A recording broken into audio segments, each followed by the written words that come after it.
Décès d'un policier de circulation routière à Kinshasa, la police nationale congolaise calme les esprits en attendant les conclusions de la justice militaire. Les assemblées provinciales ont repris le chemin des hémicycles le lundi 31 mars 2025. Vous informer, c'est notre devoir. Mesdames et messieurs, bienvenue dans cette nouvelle session d'information de la télévision de l'éducation, place au développement des titres dans l'actualité. Le chef de l'État, Félix Antoine Tshisekedi Tshilombo, a ouvert à Kinshasa la table ronde sur l'appropriation du génocoste. C'était en présence des autorités des différents secteurs de la vie nationale. Je vous laisse suivre l'extrait de l'allocution du chef de l'État, Félix Antoine Tshisekedi Tshilombo. Cette table ronde doit nous permettre non seulement de témoigner, mais surtout de construire ensemble une stratégie nationale efficace pour obtenir la reconnaissance internationale du génocide commis sous notre sol et pour consolider durablement la paix dans notre pays. La République démocratique du Congo, fidèle aux engagements internationaux pris, notamment à travers la Convention sur le génocide et le statut de Rome, ne ménagera aucun effort pour que justice soit faite, pour que la dignité de nos victimes soit restaurée et pour que l'histoire vraie de notre pays soit enfin écrite par les Congolais eux-mêmes. Mes chers compatriotes, notre marche vers la vérité et la paix est semée d'embûches politiques, diplomatiques et idéologiques. Mais elle est nécessaire et irréversible. Elle est portée par la résilience d'un peuple déterminé à triompher des ténèbres pour bâtir un avenir de paix, de justice et de dignité. Et nous devons tous y travailler. En ouvrant officiellement cette table ronde, je nous invite tous à être à la hauteur de cette responsabilité historique. Puisse la lumière de l'espoir éclairer à nouveau nos vies meurtries et que la paix et la justice guident nos pas sur le chemin de la guérison, parce que c'est encore possible. Changeons de chapitre à présent. Le vice-premier ministre, ministre de l'Intérieur, maître Jacquemain Chabani, a présidé une réunion autour des autorités de la ville-province de Kinshasa. L'objectif de se faire une idée sur l'application des textes légaux. Suivez les détails dans cet élément.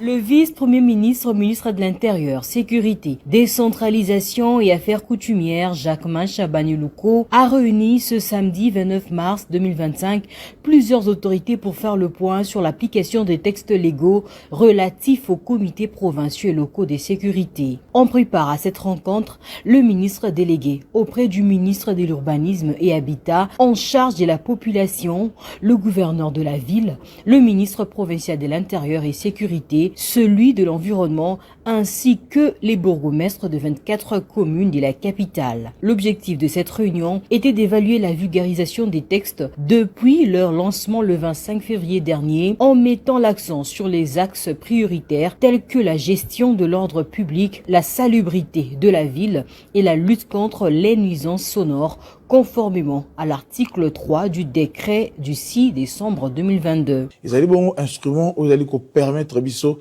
et aucun bon qu'on saisir les cambo à la base, qu'on saisir les cambo nassé parce que moment on a problème ils en assez. Ceux qui te bon ici n'enseignent sorti l'icolo et cause impact aromata. Nakata ba comité on a la sécurité étant transversale. Ba problème ils a bon décliné. Mamotali environnement dans la katsi, mamotali sécurité pour mon dans la katsi, mamotali ba nuisance sonore dans la katsi. Alors to exhorter la commune et kokabon kokinisation ça ba commune ba comité élargi eux ko impliquer population pour tous en avoir ba solution moko en synergie entre gouvernants et gouvernés. Les bourgmestres ont dressé un état des lieux de leurs communes respectives. Il en ressort que la mise en place des comités de sécurité est effective dans près de 14 communes de Kinshasa. Toutefois, des problèmes d'insécurité subsistent dans certaines municipalités. Le gouverneur de Kinshasa, Daniel Bumba Lubaki, a souligné l'importance du rôle de la police, insistant sur son professionnalisme dans l'accompagnement des autorités locales. Satisfait des progrès réalisés dans le fonctionnement des comités locaux et provinciaux de sécurité, Jacquemain Chabani a insisté sur la nécessité d'élargir des réunions de sécurité au niveau local afin d'impliquer toutes les couches de la population dans la lutte contre l'insécurité. Ça fait débat dans des réseaux sociaux, décès d'un policier et des circulations routières à Kinshasa. La police nationale congolaise calme les esprits en attendant les conclusions de la justice militaire contestée. Suivez cet élément. Le service d'information et de communication de la police nationale congolaise tient à fixer l'opinion publique par rapport aux informations en circulation sur les réseaux sociaux, informations faisant état du décès du brigadier de première classe Kabeya Senda Fiston de la police de circulation routière ville de Kinshasa. Les circonstances de la mort n'étant pas encore élucidées, la police nationale congolaise appelle la population à ne pas céder à la manipulation et à la désinformation, car la justice militaire est déjà saisie de ce dossier et les enquêtes sont en cours pour identifier et appréhender les auteurs de cet acte odieux pour qu'ils puissent répondre de leurs actes. Par ailleurs, la hiérarchie de la police nationale congolaise présente ses condoléances les plus attristées à toute la communauté policière en général et à la famille du policier défunt en particulier. Tout à fait. Autre chose, l'évolution des travaux de construction de la route des Rocades est saluée par la population quinoise qui remercie le chef de l'État, Félix-Antoine Tshisekedi Tshilombo, pour son initiative. L'équipe des reporters de votre rédaction a effectué une descente du côté Njili Brasserie pour les constats. Guilhem Ayamba pour le détail. Les travaux de construction de la rocade poursuivent son bon nombre de chemins à Njili Brasserie au croisement de chemins. Ce vaste chantier de 2 bandes allées et de 2 autres bandes retour est exécuté depuis l'année dernière et évolue dans un bel élan. L'un des ingénieurs trouvés sur place donne des plus amples détails sur ce qui s'est fait concrètement.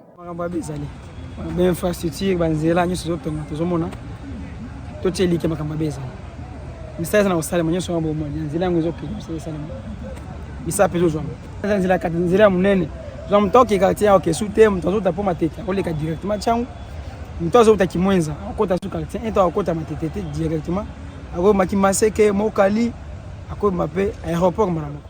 Cette route appelée rocade part de Lutendele jusqu'à l'aéroport international de Njili, passant par Mitendi, Kimwenza, Njili Brasserie, Kimbantseke pour se déverser sur le boulevard Lumumba au niveau de l'avenue Njoko. Ces travaux de construction de la rocade ont été lancés au mois de juin dernier par le chef de l'État Félix-Antoine Tshisekedi dans le but de limiter tant soit peu les embouteillages qui se forment sur le boulevard Lumumba. Comme annoncé au sommaire concernant les rentrées parlementaires dans les assemblées provinciales au Congo central, il s'est tenu le lundi 31 mars 2025 l'ouverture de la rentrée parlementaire placée sous les signes de la paix sur toute l'étendue du territoire national. Junior Twindele pour les détails. Cette plénière du 31 mars 2025 marque le début d'une nouvelle session, soit la rentrée parlementaire conformément à la Constitution et à la loi portant libre administration publique. Le gouverneur de la province du Congo central, Grace Kwanga Maswangi Bilolo, accompagné de quelques membres de son gouvernement et de son cabinet, y a marqué sa présence dans la salle de plénière. Les discours du président de cet organe délibérant, Papi Montezolo, a été axé sur les hommages rendus au député provincial Didier Congo Bavangila, décédé il y a plus d'une semaine, un homme de conviction, de service et de dévouement envers sa province et son fief électoral à Tchela. Le décès représente une immense perte, non seulement pour cette assemblée, mais aussi pour ses électeurs de Tchela et pour toute la province. Hommage également au chef de l'État Félix-Antoine Tshisekedi Tshilombo pour sa détermination et effort inlassable dans le rétablissement de la paix et la sécurité dans l'est du pays. Par ailleurs, le président de l'Assemblée provinciale a appelé le gouvernement Bilolo à mieux assurer la bonne exécution du budget adopté en septembre 2024. Des crédits alloués aux différentes institutions et services provinciaux seront examinés de manière minutieuse, contrôle parlementaire oblige. Toutefois, L'adoption d'un budget ne suffit pas. Il est impératif d'en assurer une exécution rigoureuse, transparente et conforme aux prévisions. En tant que représentants du peuple, nous avons la responsabilité constitutionnelle et légale de contrôler la gestion des finances publiques et de veiller à ce que chaque franc dépensé serve réellement les intérêts de nos concitoyens. L'année 2025, caractérisée par l'unité et la cohésion dans les institutions établies, se veut décisive pour le pays et la province, a-t-il renchéri. Dans le même cadre, les élus provinciaux de la province du Tanganyika ont repris le chemin de l'hémicycle le lundi 31 mars 2025 dans une plénière de la rentrée parlementaire qui a connu la participation de la gouverneure de cette province. Pour plus de détails, suivez cet élément d'Agatimezi. Après 3 mois de vacances, le député de la province du Tanganyika ont retourné à l'hémicycle pour une séance de plénière consacrée à la rentrée parlementaire. Dans son intervention, le docteur Cyril Kimpu Awel, président de cet organe délibérant, a réitéré sa déférence au président de la République, Félix Tshisekedi, pour sa diplomatie agissante permettant la mobilisation de la communauté internationale derrière la RDC face à une agression barbare et injuste du Rwanda et ses acolytes du M23 AFC dans la partie est du pays. Et le discours d'ouverture a porté sur d'abord la situation du pays.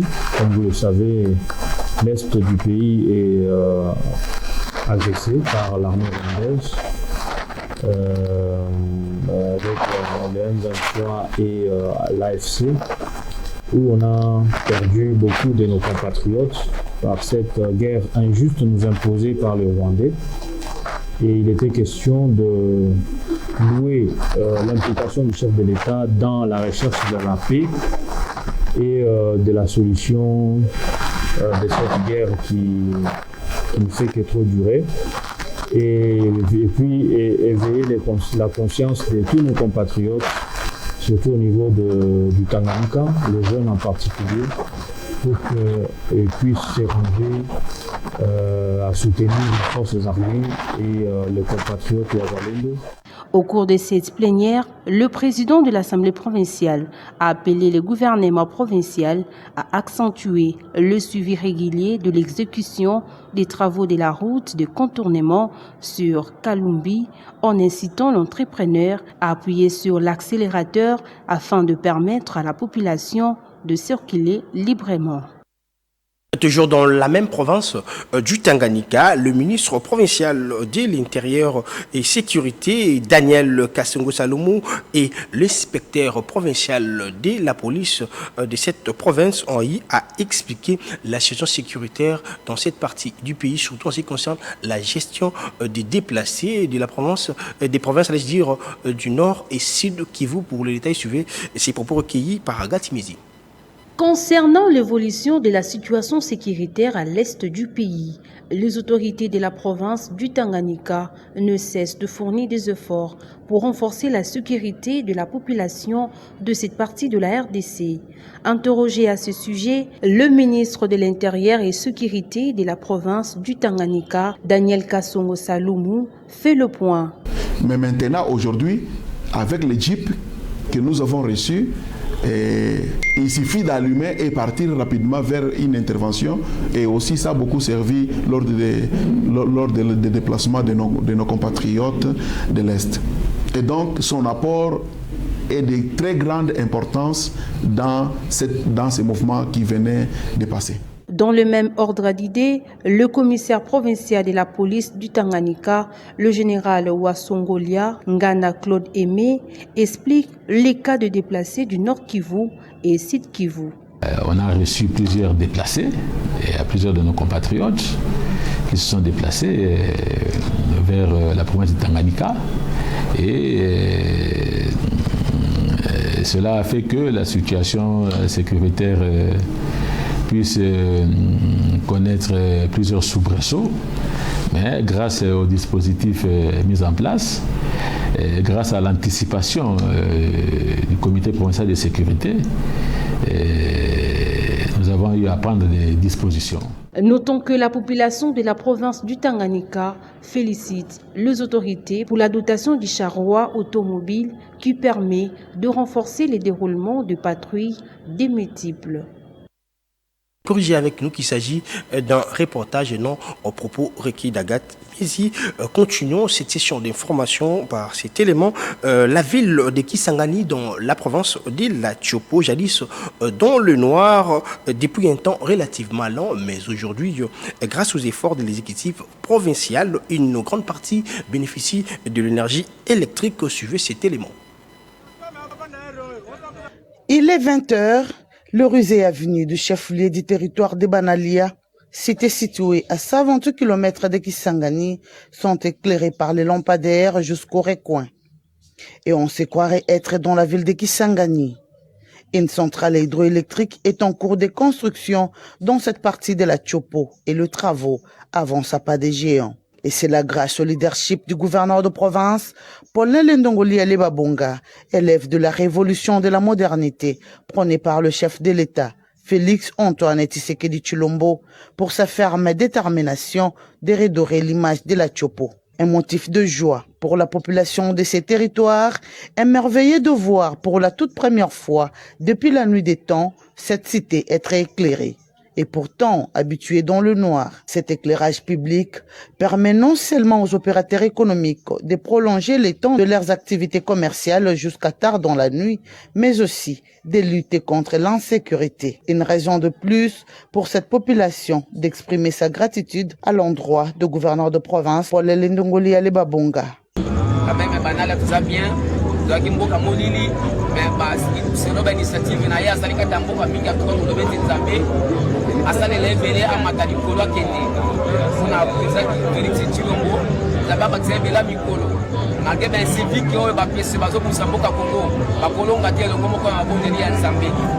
Bon éclairage et de sepeli makas éclairage et tout à l'aise. La vision Tchopo Mosala contient le programme ambitieux de l'électrification de chef-lieu du territoire et Banalia constitue la première étape et va s'étendre dans d'autres territoires de la province de la Tchopo. Un projet qui vient de lutter contre l'insécurité et les bavures nocturnes.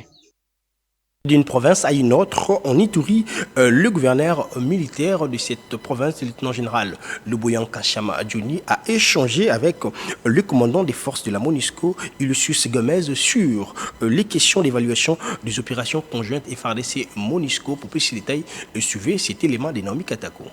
La situation sécuritaire et l'évaluation des opérations conjointes FARDC et MONUSCO étaient au centre des échanges entre le lieutenant-général Illusius Gomez, commandant des forces de la MONUSCO, et le gouverneur militaire des provinces, le lieutenant-général Luboya Kashama Adjouni. La MONUSCO salue la collaboration avec les FARDC qui permet de protéger davantage la population et ses biens dans les zones où ils opèrent à travers la province de l'Ituri. Je suis ici pour parler avec les gouverneurs de l'Ituri pour continuer des opérations conjointes avec les FARDC et aussi também la formation des soldats de la FARDC dans la région de Ituri.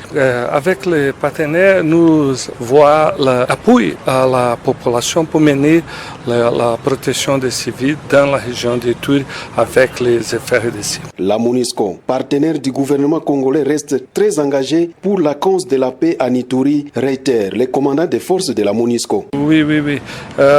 Je suis content de travailler avec les FARDC et de travailler des opérations conjointes. Les populations pour espérer que nous sommes travaillés pour protéger les populations dans la région d'Ituri. Notons que l'administration militaire de l'Ituri travaille d'arrache-pied pour renforcer la relation civilo-militaire, pas seulement avec les FARDC, mais aussi avec les éléments de la MONUSCO pour mener à bien la mission de la pacification de la province de l'Ituri. Parlons religion dans ce journal. L'église adventiste du 7 jours des Bandalungwa a organisé une semaine de prière avec comme thème une communauté transforme ses dons. Ça a eu lieu du 16 au 12 mars 2025. Pour plus de détails, suivez cet élément. La jeunesse de l'église adventiste du 7e jour de Bandalungwa et de la Gombe Bethel a organisé une semaine de prière du 16 au 22 mars 2025 sous le thème « Une communauté transforme ses dons ». Juste après cette semaine de prière remplie de bons enseignements pour l'intérêt du peuple de Dieu, une forte délégation de l'église adventiste du 7e jour de Banda-Lungwa s'est rendue à l'hôpital Konkokolo pour visiter les blessés de guerre où ils ont apporté de vivres et non-vivres avec une enveloppe consistante, question de les assister. Au finish de cette visite, les pasteurs et quelques anciens de l'église ont réagi en ce terme. Nous avons passé un bon moment avec les blessés de guerre. Même il y a un blessé de guerre qui a couru pour donner son offrande. C'est vraiment un geste révoltant. Si un blessé de guerre, quelqu'un qui nous sommes venus pour l'aider, mais lui qui est dans les cheveux de l'hôpital, il a donné son offrande pour son Dieu. À plus forte raison que nous les humains, nous les autres qui ont de la force, mais nous ne refusons même de donner même des offrandes à notre Dieu. Nous avons, avec la jeunesse de l'église adventiste du 7e jour de Bandal, levé l'option de visiter les blessés de guerre.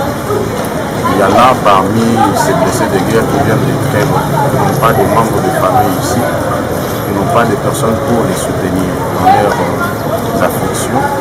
Et nous avons, nous sommes cotisés avec le peuple de Dieu, avec notre au-delà de nous pour les visiter. Vous allez pouvoir camber la congrégation nyonso, vous allez hésiter. Aya, basangana na baninga mususu. Il faut noter que l'église adventiste du 7e jour de Banda-Lungwa a organisé une semaine de prière dont l'objectif de sensibiliser le peuple de Dieu, d'œuvrer en faveur du pays en cultivant le patriotisme. Parlons éducation pour boucler complètement cette session d'information. La coordination estudiantine de l'université Révérend Kim a une nouvelle représentation après les élections tenues le week-end dernier. Pour plus de détails, suivez cet élément de Julia Mwamba. La journée du samedi 29 mars dernier était marquée par les élections présidentielles de la coordination estudiantine à l'université Révérend Kim. Un scrutin qui a opposé Mademoiselle Chidi Bilaren à Monsieur Mouepou José au poste de président et Monsieur Matanda Pascal à Mademoiselle Masengo Cecilia au poste de vice-président. Tout a commencé par la présentation de la vision de chaque candidat avant le débat contradictoire devant les autorités et la communauté estudiantine venues nombreuses pour la circonstance. Notre projet est dénommé Étudiants augmentés. L'étudiant augmenté est un projet qui marquait sur 3 grandes dimensions. La première est la dimension scientifique, la deuxième est la dimension éduco-professionnelle, la troisième est la dimension culturo-académique. Nous avons une vision qui est celle de faire de notre université la meilleure université privée de la ville-province de Kinshasa. Puis s'en est suivi les dépôts de bulletins de vote dans les différentes urnes, tant au site de Lingwala qu'à celui d'Indjili. Le temps fort de ces élections, c'est la proclamation de résultats par le secrétaire général académique.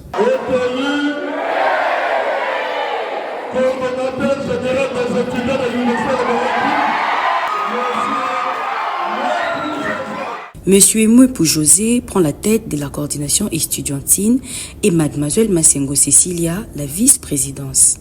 Les nouveaux élus émettent ici le souhait de parvenir à relever les différents défis qui les attendent, entre autres, redorer les blasons de l'université Révérend Kim en étant le porte-parole des étudiants auprès des autorités de cette alma mater.